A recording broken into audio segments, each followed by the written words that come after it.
आप देख रहे हैं ESPN cricket for T20 time out Hindi, जहां हम बात करेंगे रॉयल चैलेंजर्स बैंगलोर की जीत राजस्थान रॉयल्स पर। एक वक्त पे ऐसा लग रहा था कि शायद राजस्थान इस मुकाबले को जीत जाएगी, लेकिन ऐसा हुआ नहीं। आखिरी ओवर डाला हर्षल पटेल ने और भाई जीत दिलाई बैंगलोर को। और उसके बारे में बातचीत करने के लिए हमारे साथ हैं Wasim Jaffer. Wasim, thank you so much for joining us on the show. जी, वो 20वां ओवर अच्छा था, अच्छा ओवर डाला गया हर्षल पटेल से, लेकिन सेटअप तो उस 19वें ओवर में हुआ जब मोहम्मद सिराज ने अपनी क्लास दिखाई।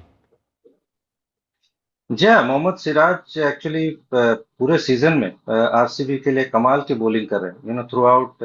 चाहे वो नए बॉल से हो और उनकी जो डेथ बॉलिंग इंप्रूव हुई है इस आईपीएल में, एब्सोल्युटली अमेजिंग टू सी।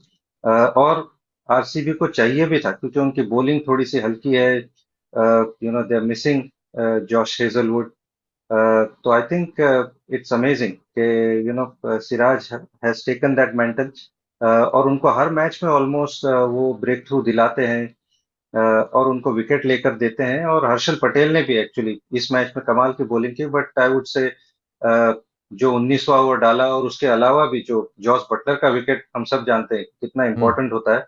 हम्म। तो सिराज है, मेरे ख्याल से कमाल का परफॉर्मेंस किया आज अगेन वापस उन्होंने। तो वसीम, अक्सर जब हम बैंगलोर की गेंदबाजी की बात करते हैं, मोहम्मद सिराज तो उनके लीडर ऑफ द पैक ही हैं, लेकिन जब सवालिया निशान डालते हैं तो हम बैक 10 में जो गेंदबाजी होती है उस पर सवालिया निशान डालते हैं। थोड़ा बहुत हर्षल पटेल अब फॉर्म में आ रहे हैं, विकेट्स भी थोड़ी स्लो हो रही हैं। अब बस वेट है कि हसरंगा थोड़ा बहुत आए वापस अपने पुराने हसरंगा को लाकर, तो ये गेंदबाजी और भी फॉर्मिडेबल लगेगी आपके लिए।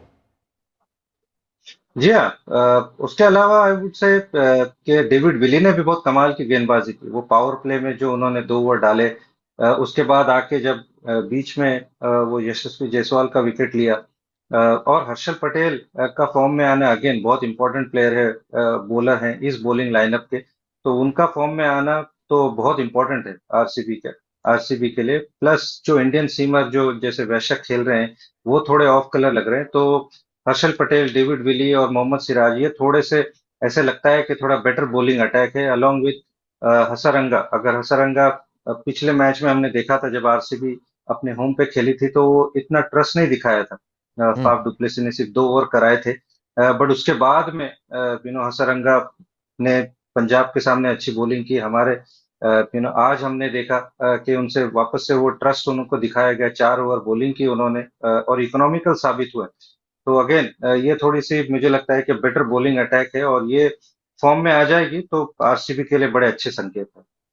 तो वसीम, हाफवे स्टेज पर, correct me if I am wrong, ऐसा लग रहा था कि राजस्थान रॉयल्स के लिए इनफ है यहाँ पे चेस करने के लिए, क्योंकि बल्लेबाजी उनकी काफ़ी डीप है।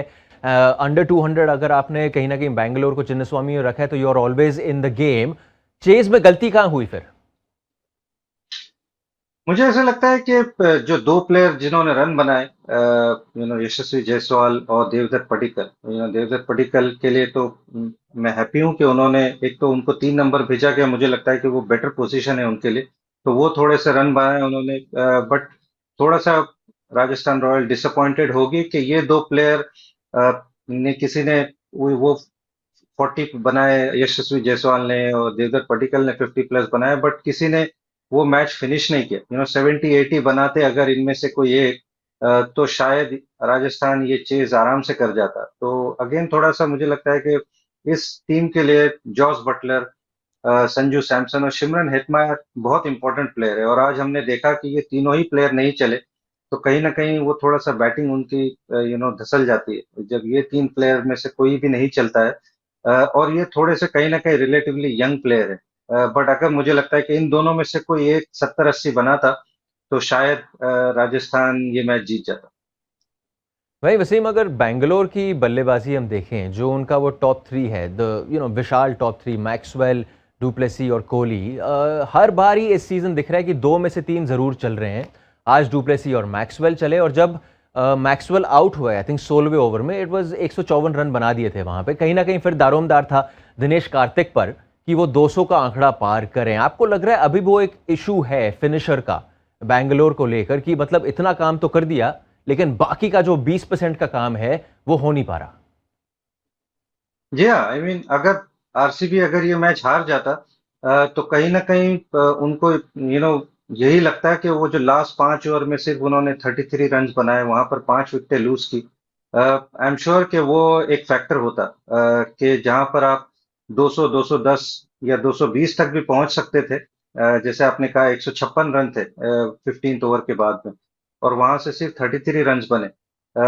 तो कहीं ना कहीं वो टॉप 3 पे तो वो डिपेंडेंट है ही, बट जैसे लोमरोर है, सुयश प्रभु देसाई है, शाहबाज अहमद को आज उन्होंने ट्राई किया नंबर 3, और उसके अलावा दिनेश कार्तिक का भी फॉर्म कहीं ना कहीं ये थोड़ा सा आरसीबी की बैटिंग के लिए एक कंसर्न है, without a doubt. If your management Wasim, क्या आपके जहन में थोड़ा सवाल लेके उठेगा कि yes Dinesh Karthik make my playing 11, या मैं किसी युवा गेंदबाज को या बल्लेबाज को वहां पे जगह दूं? क्योंकि अगर 10-12 रन बनाने ही है तो युवा बल्लेबाज को डालिए वहां पे, he can grow into himself at least going forward. नहीं, आई डोंट थिंक सो, क्योंकि आप ऑलरेडी जैसे मैंने कहा कि आप सुयश प्रभु देसाई को खिला रहे हैं।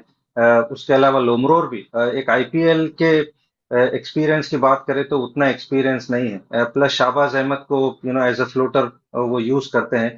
तो अगर इस बैटिंग लाइनअप में अगर आप किसी और इनएक्सपीरियंस प्लेयर को अगर आप डालेंगे तो कहीं ना कहीं दिक्कतें आएंगी। ये अलग बात है कि अभी तक वो रंग में नहीं है Dinesh Karthik, but quality player है। जब वो आएंगे रंग में, and hopping RCB will be hopping कि वो जल्दी हो, वो एक अलग मुझे लगता है कि और मजबूती पैदा करेंगे आरसीबी पे। तो आई डोंट थिंक कि ये स्टेज है, एटलीस्ट ये स्टेज ऑफ द टूर्नामेंट जो है, क्योंकि ऑलरेडी हाफ सीजन चला गया है। तो आई डोंट थिंक ये वो टाइम है जहां पे आप वो चेंजेस करना चाहोगे, स्पेशली अपने इतने एक्सपीरियंस प्लेयर के साथ। Done Wasim, thank you so much for your time. आप देख रहे थे ESPN cricket for T20 time out Hindi.